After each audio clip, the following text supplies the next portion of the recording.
get that haircut that you go saw on a on date. Pinterest. Yeah. Go on many dates. Fit them all into the ovulation phase.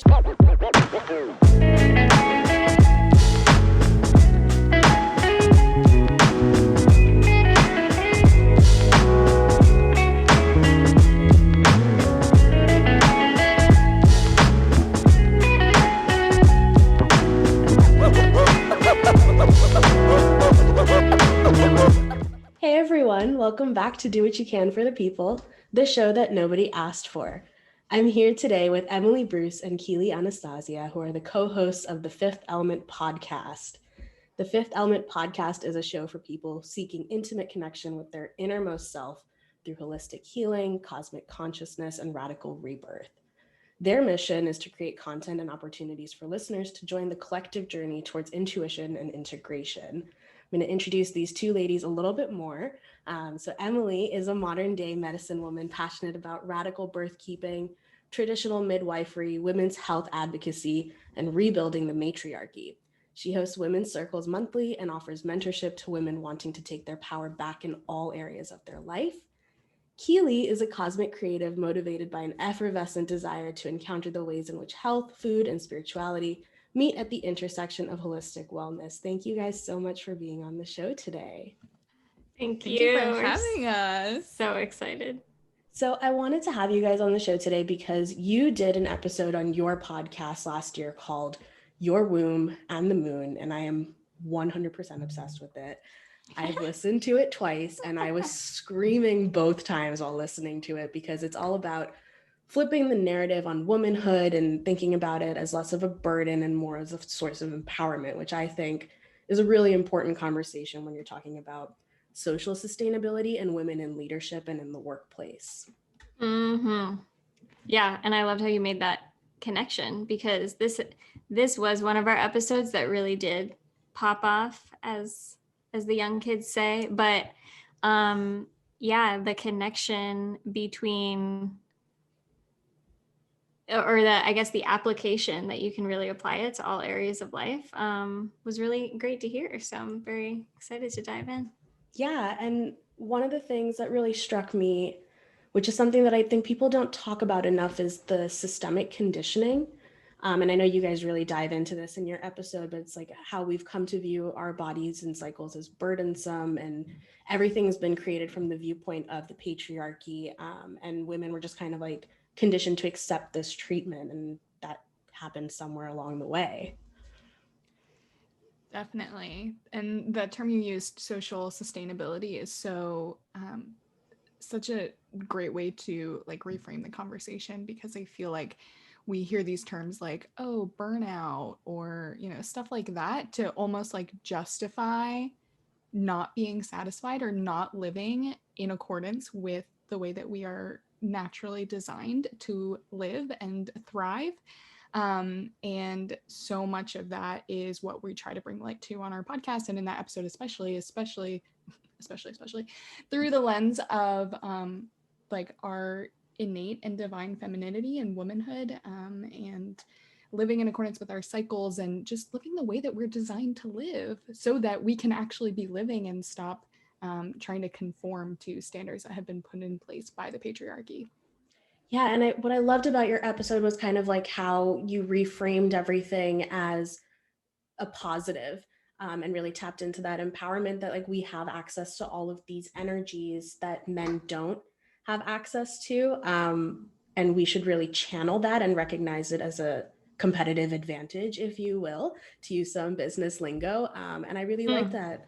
I really, really like that, because I think in my life, and the cultural relevance that I have, being an Indian woman, is that especially like in rural India, there's this whole like taboo around women and menstruation. And you guys go so deep in your episode about like the cycles and, how our sex ed system is all kinds of fucked up. And, but in rural India, menstruating women are like not even allowed to sleep in their house. And to this day, menstruating women are not allowed in temples in India. And it's like this whole complete denial of something that is so natural, and something that should be, like you guys put it, celebrated.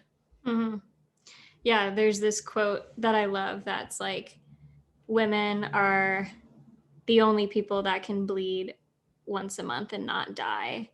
And it's also like the blood that we shed is the only blood that's not coming from pain or violence, and yet it's the most, like you said, taboo or internalized shame or seen as dirty. And there are a lot of cultures that still have, I think our American culture, it's a little bit more subtle and not as like apparent as you can't come in the temple when you're bleeding. But I think that there are a lot of cultures that are still embedded in that shame.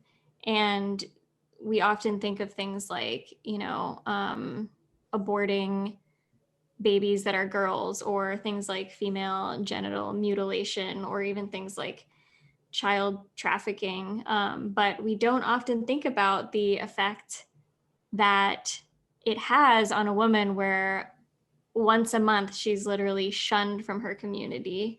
Or in our case, she's completely disregarded. This experience that she's going through is completely disregarded, or it's ridiculed, or it's just not seen as any rite of passage, whether it's negative or positive. And like you said, there's a real advantage to living in alignment with your design. And what we talk about a lot of on our podcast is like, there's nothing wrong with the way we were designed. What's wrong is this society, this box that we've had to fit in. And patriarchy really does not serve anyone. Like this 9-to-5 hustle grind culture, it also doesn't serve men, but they're a little bit more biologically and hormonally equipped to handle what comes with that. And that does not, I think that this conversation gets nuanced, and I think that's why a lot of people don't have it, because it does not mean women cannot participate in that. Of course not. What it is a critique on the systems in general, and saying, can we dream of a different type of future, or a different type of work environment, a different type of culture? Just like with sustainability, that involves a lot of like visioning of what the future might look like if we dared to like step outside of what the norm is right now. Yeah, and I think this is a particularly interesting time to have that conversation, because COVID has really forced us to re-examine work, like as a concept. And we've changed from like a workplace, like an office, to working at home. And I think a lot of women are feeling the pressure more than men, because a lot of the housework, and if you have children, childcare responsibilities have fallen on them. And so I think this is a perfect time to kind of really re-examine, like, what are the systems that we have been operating in? Why have we been operating in those? And are they necessary? Like, can we change them? Can we make them more flexible? How do we make it a more inclusive workplace for all types of people? Definitely. And on the note of like working from home and trying to balance all these other things, like before women were working from home, we already felt like 2 steps behind, especially in places like corporate America and things like that, and having to work harder than men to, conform. And that's everything that we've been talking about, of like, we have to work twice as hard because we're not designed to operate in those spaces in those ways. And now, the transition to working from home and trying to juggle and balance all these other things and show up in the best way possible. We can't do that just in general, but especially not at certain times of our cycle when we're literally not supposed to be doing anything at all except resting and reflecting and leaning into all that we are. And so, it's just never going to work. It's never going to work if we keep trying to like conform ourselves to this cookie cutter mentality and society that has been dictated for us. Yeah, and I actually look at it as sort of like a way of systemic oppression, because by asking women to conform and not giving them the ability to kind of lean into the various moods of their cycles, if you will, and we'll get into the kind of details of this, you're basically creating a situation where they're set up to fail. By asking women to come to work every day with the same attitude over and over again, and asking them to give a presentation when, you know, everything in their body is telling them to recoil and turn inward, then obviously you're not setting them up for success. And so that kind of just is like a self-fulfilling prophecy and a snowball effect of like things continuing on the way that they've always been. Yeah, and it's like a microcosm of the larger kind of like issue that we're trying to build conversation around.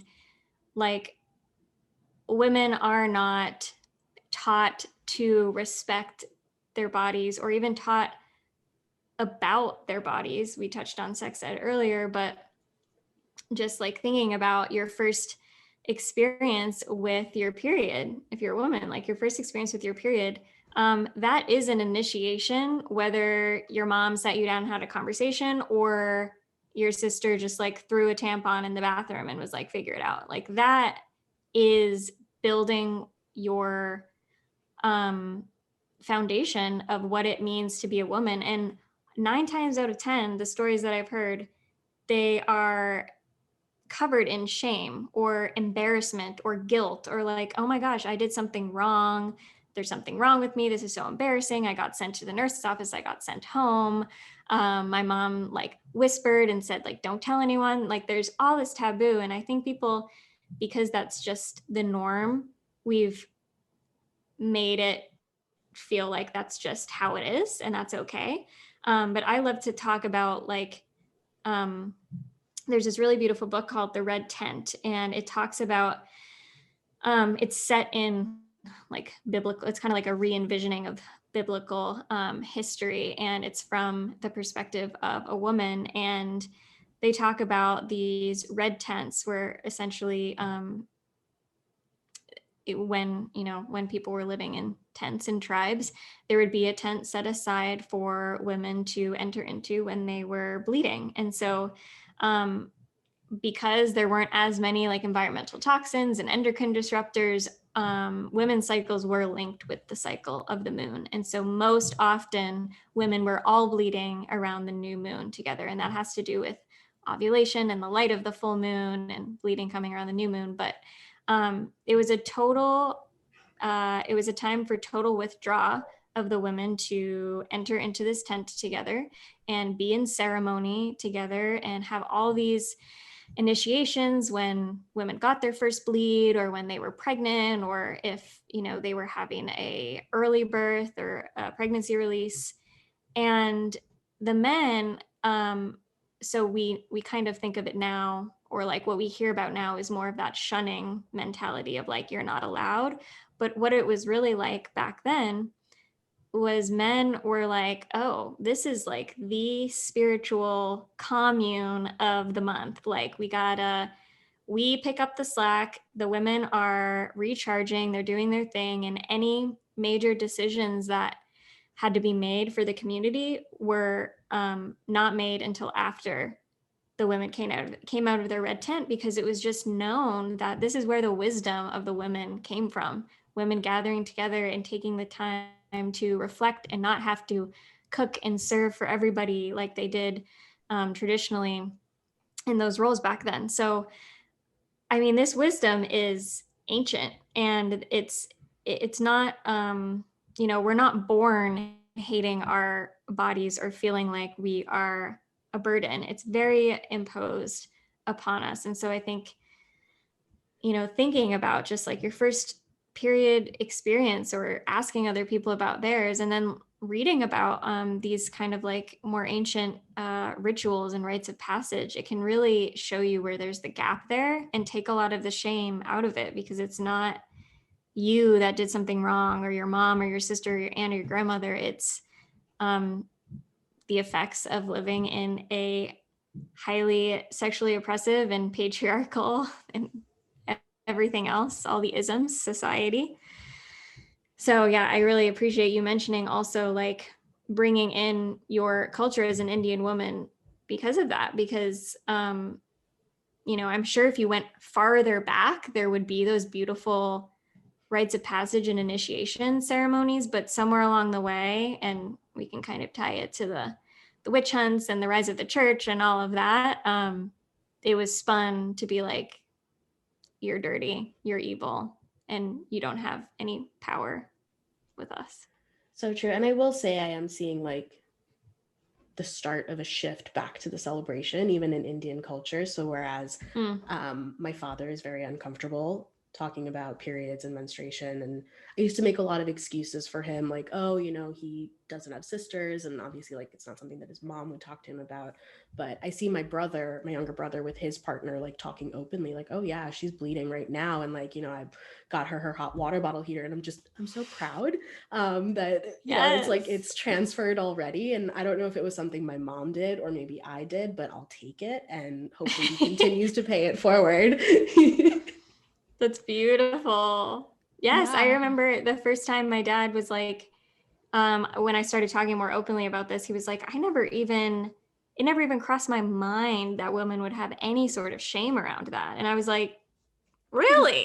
Like, oh, that says a lot, because I do think, you know, it can be very easy to blame patriarchy and, you know, men, but I do think it's, like I said, patriarchy doesn't serve anyone. Like, I think that it is not men out here just trying to like make women feel burdened and uncomfortable, but it's very, very subconscious and passed down through the generations. Yeah. And I mean, we see a lot of like women on women crime as well. Like you talked about, that there are situations where moms themselves will like make it a very hush hush experience. And so that's not something that men are doing. That's just a societal thing that's happened over time. And it's unfortunate, but it's the reality we're in. And so we're going to be out here talking about our periods and making it less taboo. I'm here for it. Well, yeah, and that's the thing about taboos, is like the more we talk about it, the less taboo it becomes. So, right. I mean, we just got to rise up and start talking unapologetically. Here for it. Okay, so let's maybe dig into a little bit about why cycles matter. And one of the things that I learned from listening to your podcast and doing my own research a little bit was circadian rhythms and infradian rhythms. So everyone is familiar with the circadian rhythm. It operates on like a 24-hour cycle. But what a lot of people didn't know, myself included until very recently, was that women also operate on this different rhythm called the infradian rhythm, which follows a more monthly cycle, and it tends to sync up with your menstrual cycle, correct? Yeah, so it's based on the hormones that you're cycling through.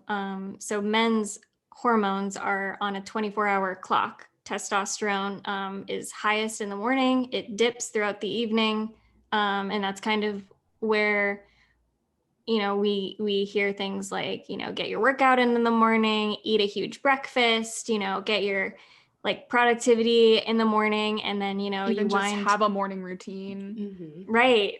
You like wind down, you know, all the meetings are like right when you get to the office in the morning, and then you wind down. Happy hours around that time, where it's a little bit more, as men's testosterone is dropping, it's like a little more of that socialization energy. And that's kind of like the time where events happen in the workplace. And then it dips when the sun goes down and comes up again. So that is not how women's bodies work. And even like we talk about astrology on our podcast, and, you know, in the ancient principles of astrology, the sun, which is on this 24-hour cycle, is associated with the yang energy, the male archetype. And then the moon, which obviously operates on a month-long cycle, is associated with maternal energy and the yin archetype. So women's hormones are fluctuating throughout the month. And yes, we are also, you know, operating on the circadian rhythm. We are connected to the sun just as humans, but we have another layer that is often, you know, more influential on our lives than just, you know, the easy like 24-hour.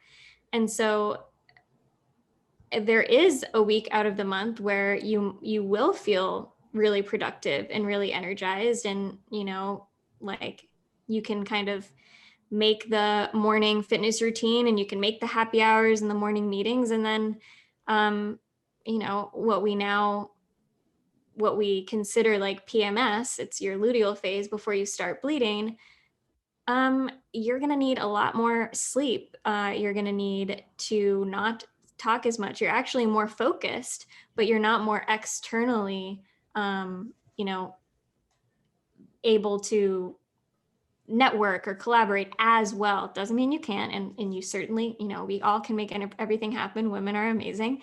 But just hormonally, your hormones are dropping if you're not pregnant. So right before you bleed, your hormones will be at the lowest point, which is why you need a lot of rest. And then, you know, obviously when you're on your period, the thought of a morning workout is like so detrimental to your body. Yeah, so it is really fascinating to look at how our whole culture, not just workplaces, but, you know, school, like everything is set up on this more 24-hour clock, without really, and we can trace that back to, you know, women not being a part of schools and workplaces and all these other things until very recently in the span of time. But yeah, it's just not conducive to what we could be giving. And like, you know, the example of I'm sure everyone has heard like, oh, a woman could never be president because she's too emotional. You know, everyone's heard that. It's like ingrained in everyone's mind as this like cultural joke. And yeah, a woman is not able to like show up at the same exact energy level every day based on like if she ate the same thing and did the same workout and just kind of operated on this 24-hour cycle. But she goes through these intense periods of creativity and then goes inward and reflects and integrates on what she's experienced the last cycle and has access to, you know, this fluctuation of energy just inherently, not having to source it from an external place. And I think a lot of women don't even know that they have access to that because they've been had to be so disconnected from their body and just push through.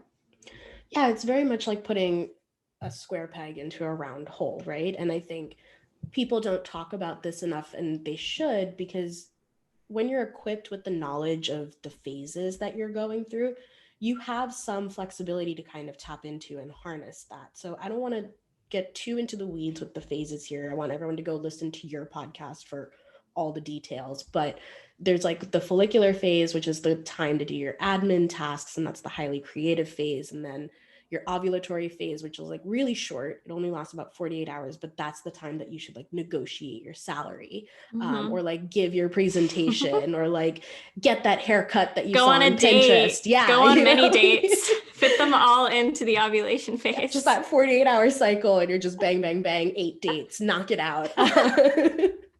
Then you have the luteal phase, which is like what people mark as your PMS. And it's got this like really bad rap, but it's actually like where you're super detail oriented and you and focus and finish projects, and you turn more inward, which isn't necessarily a bad thing if you're like, you know, getting everything off of your to-do list. That's great. Do that. And then your menstrual phase, which is actually the time that's for reflection and course correction and thinking back on the past 30 days and kind of like that software update that you give your brain, if you will. I like it.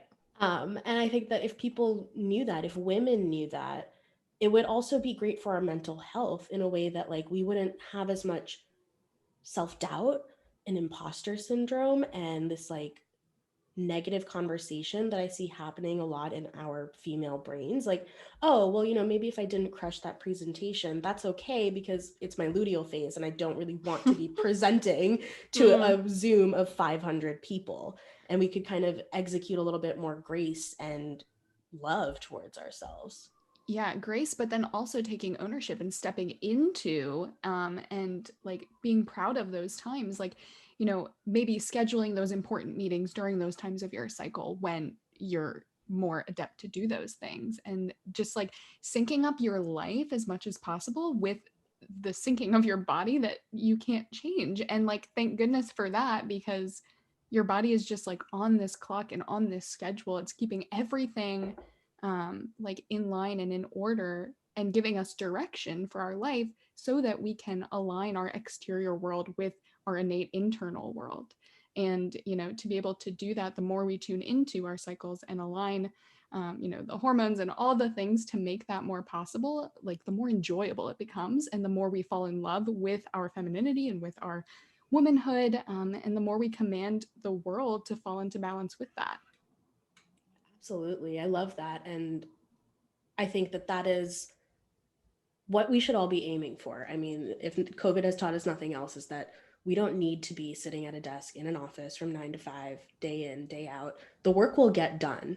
And wouldn't it be great if the work got done in a way that makes us happy along the way and doesn't crush our souls? And I don't know, I've never been an advocate for the 9 to 5 workday, which is why I've been self-employed for most of my adult life. And it works out really well for me, which I know is privileged, but I wish more people had that option, because even within the 24-hour cycle, you have different chronotypes is something I learned about recently. I don't know if you guys are super familiar with this, but it's like within the circadian rhythm, you have 4 different types. It's like your morning riser and your night owl, and then the people who are like the crazies who wake up at like 4 o'clock in the morning but are completely burnt out by noon. And even within that 24-hour cycle, we have these different personality types. And why are we trying to make everyone conform to this same concept of a 9 to 5 workday? And even on the like thinking about visioning our future, like if girls were taught in, the 5th, 6th grade health class about the different phases of their cycle and the different energies and how to track them and how to know when they're fertile, and not just taught how to put a condom on a banana, how many more jobs would be invented that are conducive to this way of living? How many more systems would have been dreamed up by now, instead of, I think like women are really focused, and, everyone is really focused on getting women into, leadership positions and getting women into jobs where there aren't a lot of women, which is great. And also, can we dream up this new, I'm always thinking of matriarchy, which is like my vision for the world. Like, can we dream up a better society that, when women are centered, it doesn't or what's the word, like not center everyone else. It is inclusive. It's not, patriarchy is more hierarchy, whereas matriarchy is much more like egalitarian and much more community centered. So I think that it's never too late to start learning about your cycle and the different phases and tracking your cycle and living in alignment with it. And also I like to just think, if we started life like this, if we just taught little girls about this, or they saw their mothers or their sisters living like this, like what kind of world would we have by now? So true. So true. And I want to go back to what you were talking about with like the women in leadership, because women officially outnumber men in the workplace. And I think that that's awesome. And we need to kind of use that to our advantage and be like, hey, I mean, we entered the workforce, women entered the workforce in the 1960s because of the World War II, especially in the US because of World War II, and, to keep our local economy alive. But they entered a workforce that was created by and for men. And they never challenged it back then, which sucks, but that's the reality of it. And now we kind of have the numbers. And I think that we should use those numbers. It's like, hey, we are the majority. And so why haven't you recognized that and shifted the way things work to be a more inclusive space for us? So if you're a woman in leadership and you're watching, take this as your call to action. Seriously. Definitely. And that inclusivity doesn't stop with just having women in positions of power, right? That inclusivity of women accounts for and upholds the beauty of the things that differentiate women from men. And so this goes back to, everything we've been talking about, we can't just grind 9 to 5. We can't, just be expected to be on call 24/7 and also raise families and birth children and regulate our cycles and do all the other things to just make us be able to live on a daily basis. And so, sometimes those leadership roles look something that's more like not just one person in charge all the time. Maybe it is a more communal effort. Maybe leadership in and of itself is a flawed paradigm at this point. Maybe we need to go to something that's more communal, like Emily was saying.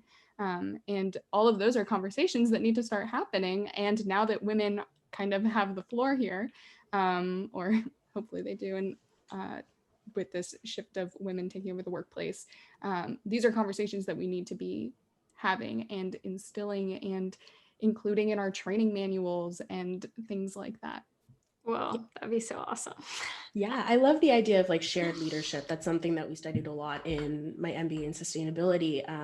But I think that makes a lot of sense because you don't want all the institutional knowledge or power to be with one person anyways. And I think that by having shared leadership, then it gives everyone that flexibility when they need it. I mean, even just looking at things like family leave in our country, it is such a big deal. And for what? Like, we live and we breathe and we eat and we die for work, which seems so backwards to me, where women get just this tiny amount of maternity leave, and we're seeing a little bit of increase in paternity leave, but what are we working for? What are we killing ourselves for, if not to like spend time with the people we love and build families? Like, that is what we as a species are supposed to be doing.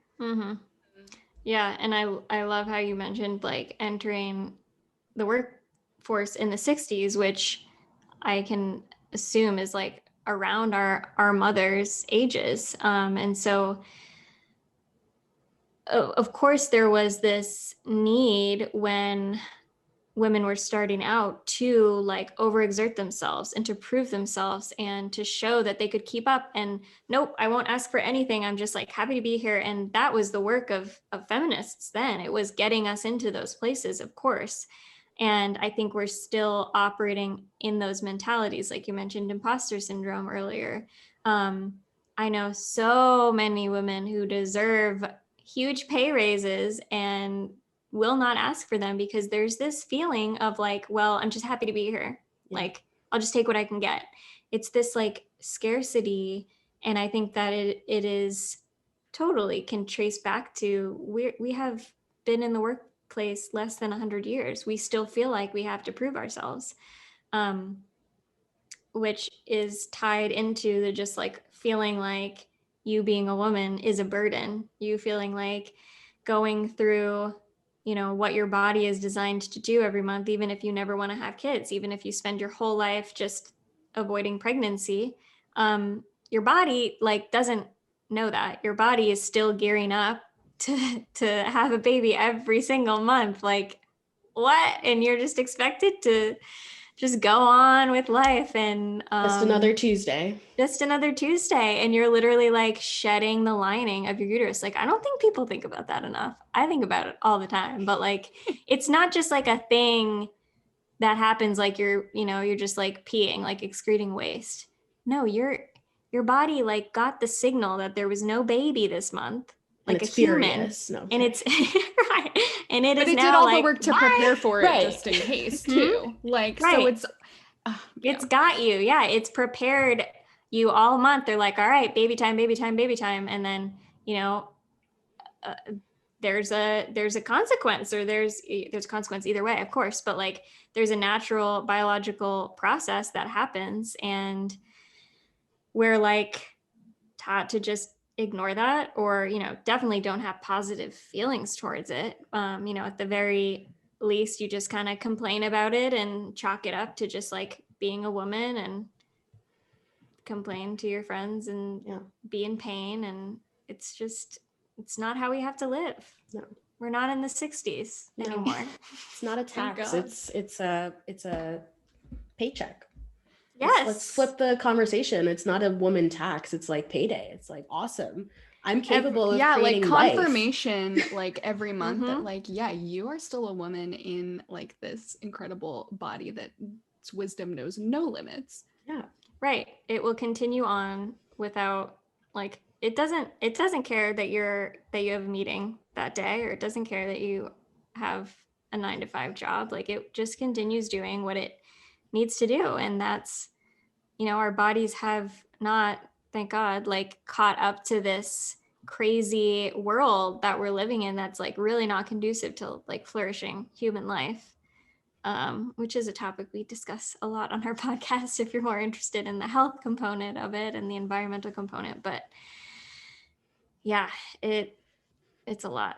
And this is making me think of just like the evolutionary resiliency of women's bodies. Like even in the face of all this opposition, like nevertheless our cycles persisted. Like Yeah. they just keep doing what they're doing, and they're like, look, like you're making it really hard. Like, and then that's when we get things like PCOS or hormone imbalances and endometriosis and all this stuff. And it's like, we're doing the best we can, but we still are cyclical beings, and we're still going to keep doing that. So if you guys could just make it a little bit easier, maybe not work, 45 hours a week, like something like that. But yeah, I mean, even in spite of the decades and decades of like oppression and opposition to what our bodies are designed to do, they are still operating like this. And I think that should be a clue to us, amongst everything else, that we need to listen to what our bodies are saying. But it's so hard, again, back to the society conversation of like, it's so hard to hear even what our bodies are saying, let alone actualize what they're telling us. So that is the conversation and the cultural shift that Emily and I are campaigning to enact every day. Sign me up. And it's not like women are just like, I just want to say, it's not like we're advocating for women to just be like laying around and weighted on hand and foot, which would be amazing and like my ultimate dream. But it really is that like we can create the same amount of output and product and beauty and knowledge in the world, if not more, but we go about it in a different way, or like we're able to go about it in a different way that's more aligned. So it's not that we, can't do as much work, or we're not capable of producing as much as our counterparts in the workplace. It's just that it's not gonna look the same. And if we try to make it look the same, maybe there is a feeling of like, burnout and not being able to be productive because you're too sick. And don't even get me started on like, 6 weeks maternity care or maternity leave. It is all connected to just this like, get back up, get in it, and there's nothing wrong with you. I've heard some like horrible stories about women like miscarrying in the workplace and like not even being met with any like shred of anything from their admin or their boss, just kind of like, don't let it happen again, or just like, take care of that. Like there's See you just a tomorrow. huge disconnect. Oh, exactly. Like, are you kidding me? There's a huge disconnect from what's actually happening. And just like you said, Keighlee, this disconnection from our bodies, not being able to listen to them. I've also intentionally left like the 9 to 5. I never really was in it, but I now have like a part-time job that's akin to like a 9 to 5, a couple days a week. And I'm like, how do people do this?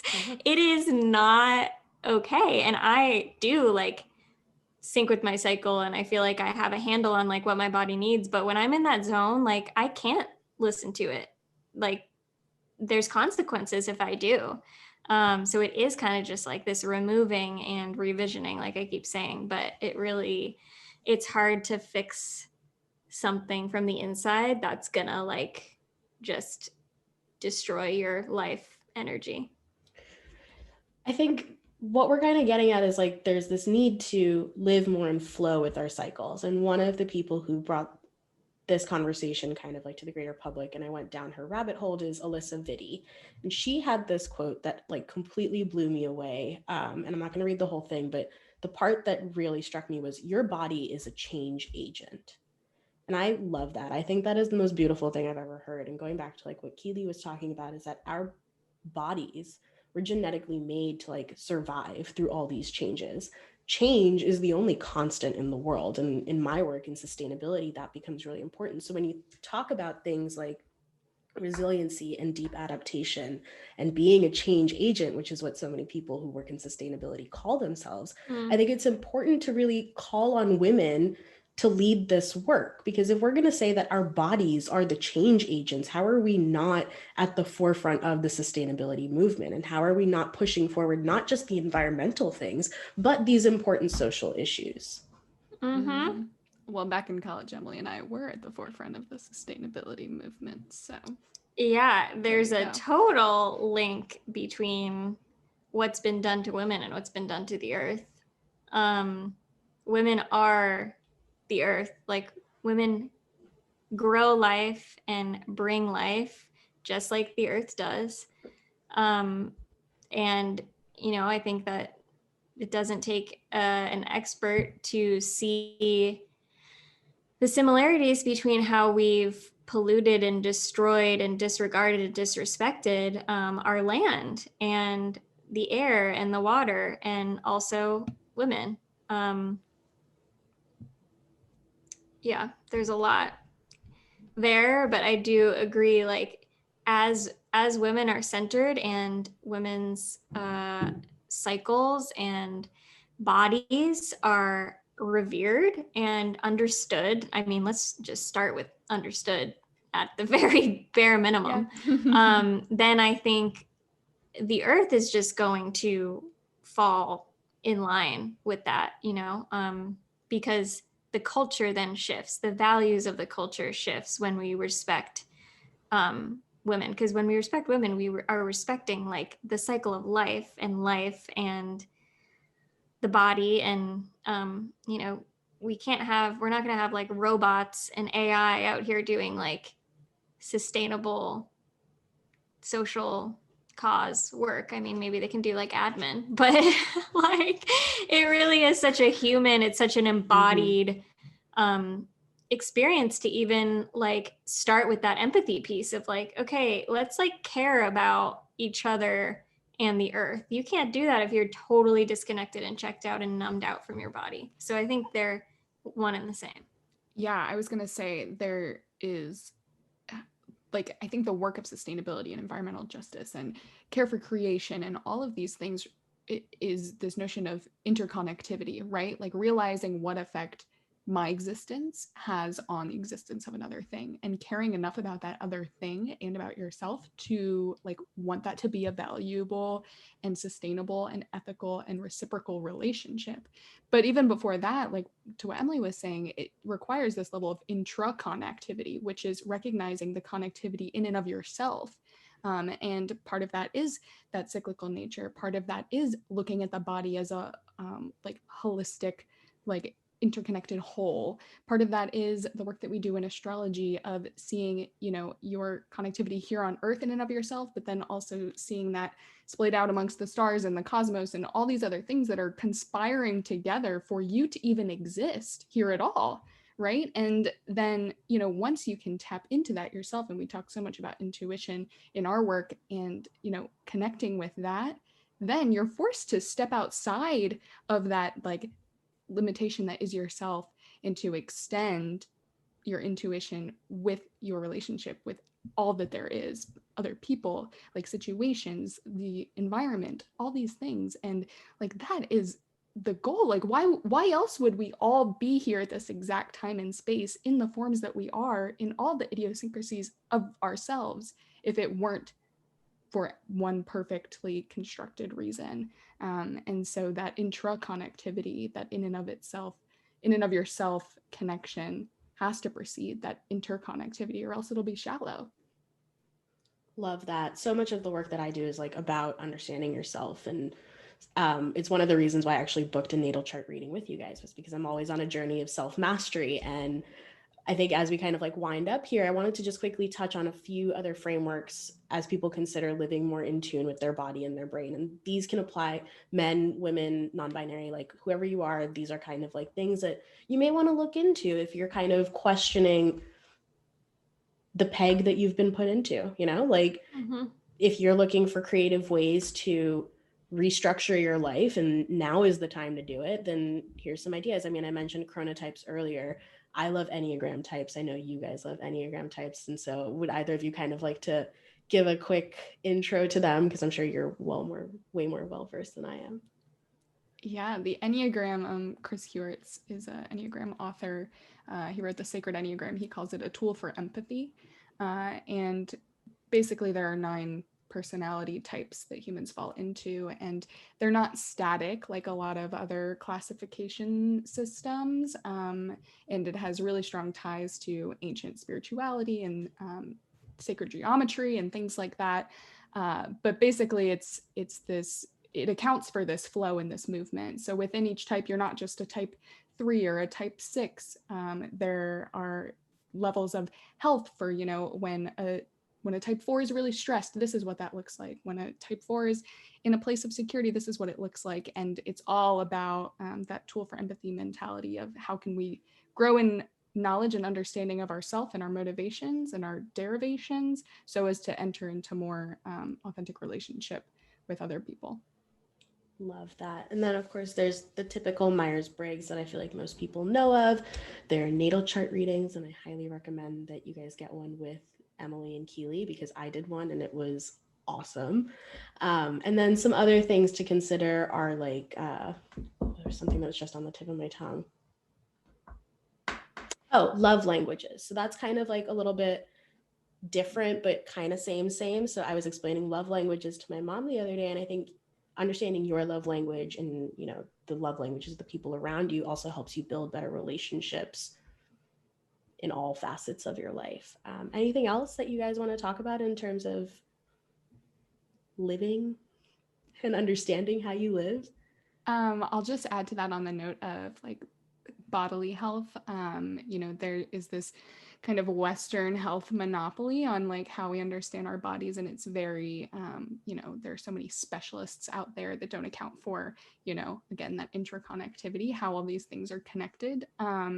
And so in Eastern like traditional Eastern medical cultures, there is just so much more of that holistic mindset. So in terms of like, it's not like a personality test, but like Ayurvedic doshic types account for different types of body systems. And then in traditional Chinese medicine, there are body constitutions, and all of these things take into account like the elements and the foods that we should eat and things like that. So I just want to tie those in as well, as just other things to explore. And there's also like quizzes online to like figure yours out. So, it's much more like modernized and accessible to us these days, just as things like the Enneagram, the Myers-Briggs are. Yeah, we love that. And I think that's an important note that like so much of your physical body is tied to like your brain, and obviously, and I feel like that's stating the obvious, but I think people forget that a lot, that also like hormonal imbalances and mental imbalances, they manifest in the body and vice versa. And so keep that in mind, that you as a human being, it's all connected within, and you should take care of every aspect of it. Yeah, if you're feeling we just said this on a very recent podcast episode, but if you're feeling off, dysfunctional, depressed, anxious all the time, just feel like something's off, that's not normal. Like, we've normalized it, but just know that you were designed to live a flourishing and thriving life in tune with your body. And so there are so many different ways to find harmony, like in your life and in your body. And these are just a few, but I would definitely encourage, if anyone's listening and just feeling like, yeah, I felt off for the past, obviously we've all been feeling off. We're in a pandemic, but just, there are so many people that are like, yeah, I've had migraines every day for the past, 8 years, or I've had stomach issues for the past, or lower back pain is one that we hear a lot. All these chronic things, like, you deserve to heal and live a happy life. So don't just chalk that up to just like, being a woman, being a human, whatever. No, your body loves you and is not fighting against you. It's just sending you little alerts that something needs to change. Exactly. Awesome. Well, this has been so fun. Thank you guys for kind of joining me and talking about this and spreading that women's empowerment gospel. I just wanted to leave a few minutes so that you guys can tell the people where to find you, what you're up to, share it. Yes, I can start. You can follow if you liked this conversation, and this was a very, if you want to go deeper, you can follow my birth keeping page, which is Leo Rising Birth Keeping. And I also hold a virtual women's circle every month. And if you've never been to a women's circle, it's a really great place to start exploring more of these topics in depth, to start talking about your periods. And, we don't talk about our periods every time, but, that's just a topic that comes up very often. And you can find those. I advertise them on my Instagram, and my website is leoриsingbirthkeeping.com. Awesome. I'll make sure to include links down below for all of these things if you're watching on YouTube. Keighlee? Yeah, I have a lot of things in the works. Nothing personal that's like publicly accessible right now, but you can follow my personal Instagram page if you want to stay up to date. It's at Kentucky, the key being my name, Keigh.